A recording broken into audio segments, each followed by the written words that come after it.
बिस्मिल्लाहिर्रहमानिर्रहीम। अस्सलाम वालेकुम नाज़रीन, मैं अहमद फ़वाद हूँ और आप मेरा यूट्यूब चैनल देख रहे हैं। नाज़रीन, तीन बड़ी अहम ख़बरें हैं, अहम डेवलपमेंट्स हैं जिनके हवाले से कुछ तफ़सीलात आज की व्लॉग में आपके सामने रखनी है। सबसे पहले तो नाज़रीन, सुप्रीम कोर्ट ऑफ पाकिस्तान से एक बड़ी ख़बर है। चीफ़ जस्टिस काज़ी फ़ायज़ ईसा का जुम्मे वाले दिन ये बड़ा फ़ैसला practice and procedure act case के हवाले से कुछ अहम तरीन तफसीलात आज के व्लॉग में आपके सामने रखने जा रहा हूँ। इमरान खान साहब की तीन ज़मानतें, तीन अहम मुकदमों में ज़मानतों पर बड़ी डेवलपमेंट सामने आई है। एक साथ तीन ज़मानतों के हवाले से क्या मामला है, कुछ तफसीलात इससे रिलेटेड भी आज के व्लॉग में आपके सामने रखेंगे। और आखिर में नाजरीन, नवाज़ शरीफ के दिल को बड़ा ज़बरदस्त झटका पहुँचा है और नारे लगाए जा रहे थे कि 21 अक्टूबर से पहले 21 अक्टूबर को नवाज़ शरीफ वापस आएंगे। लेकिन इससे पहले ये क्या झटका लगा है, एक अहम रिपोर्ट और बड़ी रिपोर्ट जो है वो मंजर आम पर आई है। इस रिपोर्ट के हवाले से भी कुछ तफसीलात हैं, वो भी आज के व्लॉग में आपके सामने रखेंगे। तो सबसे पहले नाज़रीन, आगाज़ करते हैं ट्रायल कोर्ट से और इमरान खान साहब के वकील की ज़मानत की दरख्वास्त के हवाले से एक मुख्तसर सी खबर है, ये सुन लें, फिर आगे में जो है वो चीज़ों को लेकर चलता हूँ। इमरान खान साहब के जो वकील हैं शेर अफजल मरवत साहब, जो हुआ था उनके हवाले से जावेद चौधरी साहब के प्रोग्राम में, वो और नून लीग के सेनेटर अफनान उल्लाह जो हैं उनका झगड़ा हुआ था। और फिर उसके बाद इमरान खान साहब के जो वकील हैं शेर अफजल, इनके अगेंस्ट मुकदमा दर्ज हुआ था और इस मुकदमे के ख़िलाफ़ ये ट्रायल कोर्ट या सेशन कोर्ट में ज़मानत के लिए, ज़मानत कबल अज़ गिरफ़्तारी के लिए उन्होंने अप्लाई किया था। तो फर्स्ट उसमें तो समात में इनको ज़मानत दे दी गई थी, लेकिन वो कन्फर्म नहीं हुई थी। आज उनके केस की समात थी और आज अदालत ने शेर अफजल मरवत साहब की जो ज़मानत है वो कन्फर्म कर दी है। और बड़ी इंपॉर्टेंट भी थी इनकी ज़मानत, क्योंकि इमरान खान साहब के इस वक्त जितने भी साथी हैं, इवन के जो सेकंड टियर की लीडरशिप जो ऊपर आई थी, क्योंकि फ़र्स्ट ईयर के लोगों को तो हटा दिया गया था इमरान खान साहब से, फिर सेकंड ईयर के नौजवान सामने आए थे, कुछ उनको भी अब गिरफ़्तार, और फिर उसके बाद उस्मान डार का इंटरव्यू, वो सारी कहानी आपने सुनी है। और फिर उसके बाद दूसरी साइड पर इमरान खान साहब को जो कुछ वकला हैं उनका थोड़ा सहारा था, या आप यूँ समझ लें कि कहीं ना कहीं रिप्रेजेंट भी करना है। तो उसमें शेर अफजल मरवत जो हैं वो ज़रा फ्रंट फुट पर खेल रहे हैं।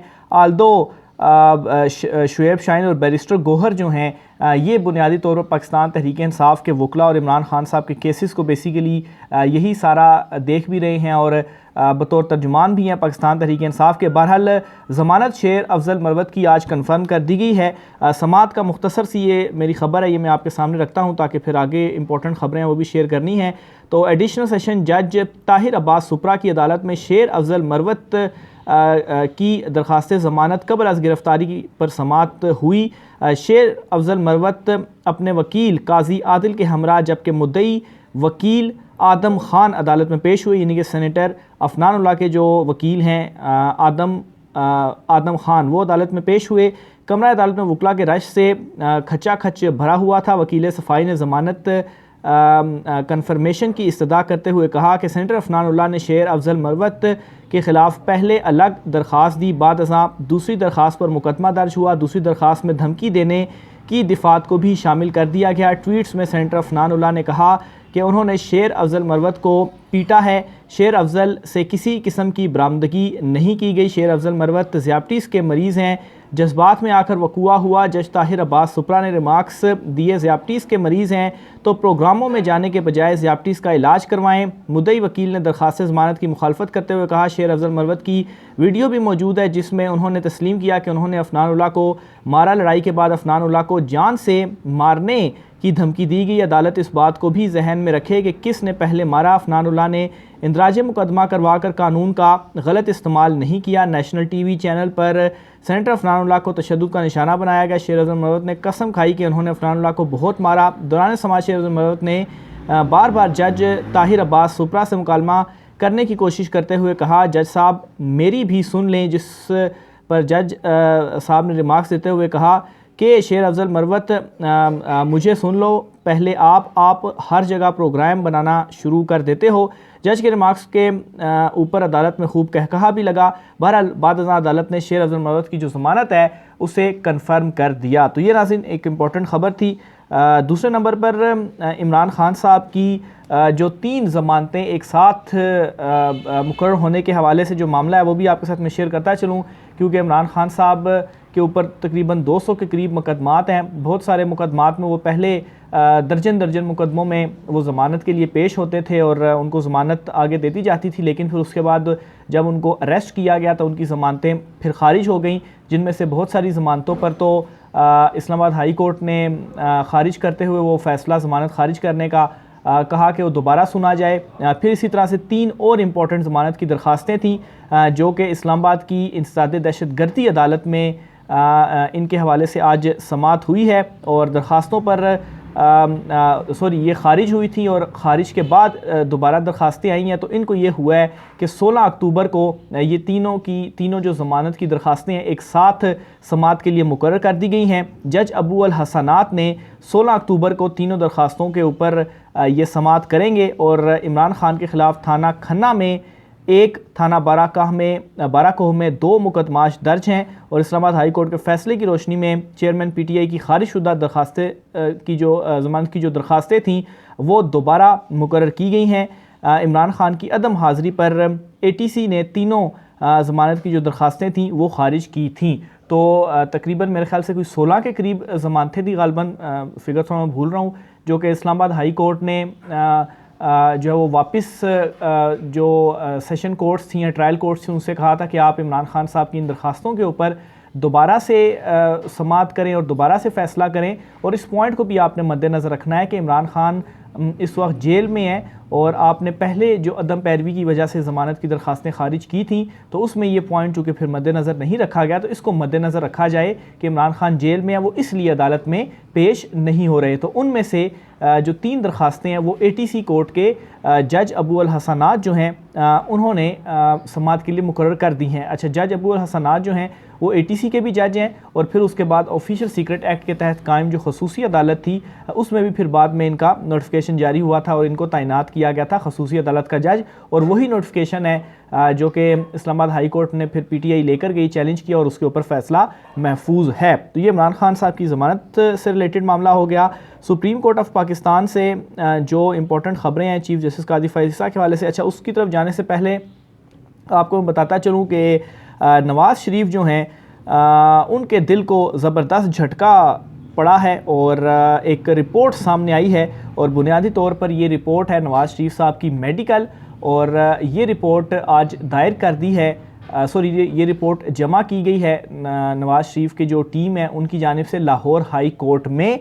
और इस रिपोर्ट में कहा गया जी कि नवाज़ शरीफ को अभी भी दिल का मसला है और बरतानवी डॉक्टर्स ने नवाज़ शरीफ को सफ़र करने से रोका हुआ था, तो इस वजह से वो पाकिस्तान नहीं आ रहे थे। अब इसके 2 पहलू निकल रहे हैं। एक तो ये कि नवाज़ शरीफ जो है चूँकि वो वापसी की उनकी तैयारियां चल रही हैं, 21 अक्टूबर को उन्होंने वापस आना है, तो उससे पहले उन्होंने अपनी ज़मानत लेनी है। तो ये रिपोर्ट अब उन्होंने जमा करवाई है लाहौर हाई कोर्ट में और इस रिपोर्ट की बुनियाद पर वो हिफाजती ज़मानत के लिए अप्लाई करेंगे और हिफाजती ज़मानत लेंगे और फिर वो वतन वापस आएंगे, पाकिस्तान वापस आएंगे। तो ये इसमें से एक जो है वो अगर थोड़ा सा गौर किया जाए, क्योंकि अभी तकरीबन इतने सालों के बाद रिपोर्ट जमा करने का क्या मकसद है। रिपोर्ट आपके सामने रखता हूँ कि क्या क्या नवाज़ शरीफ को है। और लाहौर हाई कोर्ट में ये रिपोर्ट जमा करवाई गई है जिसमें कहा गया कि नवाज़ शरीफ को अभी भी सीने और दिल की अलामात हैं, इनको लंदन और पाकिस्तान में मुसलसल फॉलो अप की ज़रूरत है। मुस्लिम लीग नून के कायद नवाज़ शरीफ की 10 सफ़ात पर मुश्तमिल medical report Lahore high court के रजिस्ट्रार ऑफिस में जमा करवा दी गई। Medical report consultant cardiologist professor Carlo D Mario की जानिब से जारी की गई है। लंदन के ये डॉक्टर हैं, जिसमें कहा गया कि नवाज़ शरीफ को अभी भी सीने में दिल के आर्जे की अलामात हैं। नवाज़ शरीफ को शुगर और दीगर अमराज की वजह से पाकिस्तान और लंदन में मुसलसल फॉलो अप की ज़रूरत है। माजी में होने वाली बाईपास सर्जरी और एंजियोप्लास्टी की वजह से मुसलसल चेकअप होता रहा। रिपोर्ट में बताया गया कि नवाज़ शरीफ की पहले एंटी एंजिनल थेरापी बेहतरी के लिए इलाज किया गया। ये थोड़ा तलफ़ुज़ देख लीजिएगा, मेडिकल टर्म है। तो बहरहाल नवाज़ शरीफ में ये जो अंजाइना की अलामात और कोरोना वबा की वजह से पाकिस्तान जाने से रोक दिया गया था। अच्छा ये तलफ़ुज़ भी एंजाइना देख लीजिएगा कि ये क्या अलामात हैं, लेकिन उनकी मेडिकल रिपोर्ट में ये बताया गया है कोरोना की वबा की वजह से उनको पाकिस्तान जाने से रोका गया। अच्छा, फिर इसके अलावा कहा गया जी कि जब नवाज़ शरीफ में मर्ज़ की अलामात बढ़ी तो हमने इनकी एंजियोप्लास्टी दोबारा करने का फ़ैसला किया। नवाज़ शरीफ की एंजियोप्लास्टी नवंबर 2022 में की गई। इस दौरान नवाज़ शरीफ को स्टंट भी डाले गए। लाहौर हाई कोर्ट ने नवाज़ शरीफ को बैरून मुल्क इलाज के लिए मशरूत इजाज़त 2019 में दी थी। वज़ीर-ए-आज़म ने 21 अक्टूबर को पाकिस्तान वापस आने का ऐलान कर रखा है। तो उससे पहले ये जो रिपोर्ट है उनकी सामने आ गई है। अब देखें ज़मानत की दरख्वास्त उनकी कब दायर होती है और फिर उसमें ये जो रिपोर्ट है, अव्वल तो अभी इसका यही मकसद सामने नज़र आता है कि इस रिपोर्ट की बुनियाद पर फिर कहेंगे कि इस वजह से हमें इतना ज़्यादा अरसा लगा है, अभी भी उनको ज़रूरत पड़ रही है फॉलो अप की, तो हिफाजती ज़मानत दे दी जाए। और दूसरा फिर ये भी हो सकता है कि शायद उन्होंने लंबा वहाँ पर रहना है, वापस नहीं आना, तो इस वजह से भी किया हो। लेकिन ज़्यादा ये है कि वापसी के जो प्लान हैं वो चूँकि बार बार नून लीग ये कह रही है कि 21 अक्टूबर को उन्होंने आना है, तो ये अब ज़मानत वाला जो मामला है ये भी अगले दिनों में लाहौर हाई कोर्ट में आता हुआ नज़र आ रहा है। तो ये नवाज़ शरीफ के हवाले से ख़बर होगी। और आखिर में मैं एक दो चीज़ें देख लूँ। और अच्छा, चीफ़ जस्टिस कादी फ़ाइज़ ईसा की जानिब से आज जुम्मे वाले दिन एक और जो बड़ा एक ख़बर है वो सामने आई है सुप्रीम कोर्ट ऑफ पाकिस्तान से, और वो ये है कि 9 अक्टूबर से 13 अक्टूबर तक की मुकदमात की समाअत के लिए 6 रुकनी बेंचेस तश्कील दे दिए गए हैं चीफ़ जस्टिस कादी फ़ाइज़ ईसा की जानिब से। और इन 6 बेंचेस में एक तो ये होगा कि पीर यानी कि 9 अक्टूबर को सुप्रीम कोर्ट का 15 रुकनी जो फुल कोर्ट होगा वो practice and procedure act case की समाअत करेगा।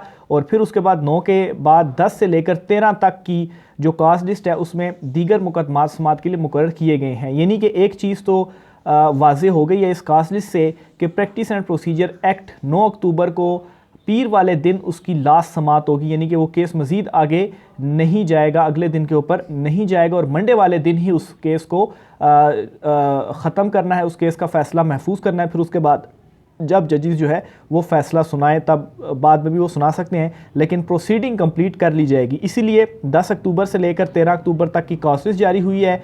और इस कास्ट लिस्ट के मुताबिक पहला बेंच जो है वो तो होगा जस्टिस सरदार तारिक मसूद की सरबराही में 2 रुकनी बेंच है, फिर जस्टिस जाजुल अहसन की सरबराही में 3 रुकनी बेंच है, जस्टिस मंसूर अली शाह की सरबराही में 2 रुकनी बेंच है, जस्टिस याहिया अफरीदी की सरबराही में 3 रुकनी बेंच है, जस्टिस जमाल खान मंदोगेल की सरबराही में 2 रुकनी बेंच है, और फिर इसी तरह से जो चीफ़ जस्टिस कादी फ़ाइज़ ईसा हैं उनकी सरबराही में भी एक 3 रुकनी बेंच है। तो टोटल 6 जो बेंचेज़ हैं वो तश्कील भी दे दिए गए हैं। मंडे वाले दिन प्रैक्टिस एंड प्रोसीजर और मंगल से लेकर जुम्मे तक दीगर बेंचेज़ होंगे, और मंडे वाले दिन ही practice and procedure act case का जो फ़ैसला है वो महफूज होने जा रहा है। और महफूज होने के बाद फिर उसके कुछ दिन लिए जा सकते हैं इस केस का फ़ैसला सुनाने में। बहरहाल ये इस काज लिस्ट से कंफर्म हो गया है कि मंडे वाला दिन लास्ट दिन होगा। एक दो खबरें और हैं सरसरी सी आपके साथ मैं शेयर करता चलूँ, बल्कि उससे पहले एक छोटा सा तबसरा भी मैं करना चाहूँगा। जो परवेज़ लाई साहब हैं उनकी जो सुप्रीम कोर्ट ऑफ पाकिस्तान में ज़मानत की दरख्वास्त के ऊपर समाअत हुई, तो उस दौरान जस्टिस सरदार तारिक मसूद और जस्टिस मंसूर अली शाह और जस्टिस मुसरत हिलाली पर मुश्तमिल 3 रुकनी बेंच ने ये समाअत की, और जो सवालात इन्होंने पूछे कि आखिर जो हाई कोर्ट्स हैं वो ये ऐसे कैसे ऑर्डर दे सकती हैं कि किसी भी मुकदमे में उनको गिरफ़्तार ना किया जाए। तो इसके ऊपर कोई कानूनी पॉइंट्स हैं लतीफ़ खोसा साहब से, उन्होंने कहा तो वो आप हमें दिखाएं, या इसके ऊपर अगर पहले भी कोई फ़ैसले हैं तो वो आप हमें दिखा दें। तो उस वक्त इसके ऊपर काफ़ी ज़्यादा शोर उठा के देखें, ये उन्होंने जो है वो कहा है कि कैसे अदालतें ऐसे मुकदमे जिनमें गिरफ़्तारी डली ही नहीं है तो और मुस्तकबिल में उनसे गिरफ़्तारी डालने से रोका गया के हवाले से कैसे हाई कोर्ट रोक रही है। तो बड़ा इस सवाल को इम्पोर्टेंस दी गई। तो इसमें सरदार लतीफ़ खोसा साहब एक तो उन्होंने कहा था कि मैं कानूनी नुकात और फ़ैसले अगली हेयरिंग तक मुझे वक्त दिया जाए, मैं निकाल लूँगा। इसमें एक फ़ैसला मैं आपके सामने रख देता हूँ।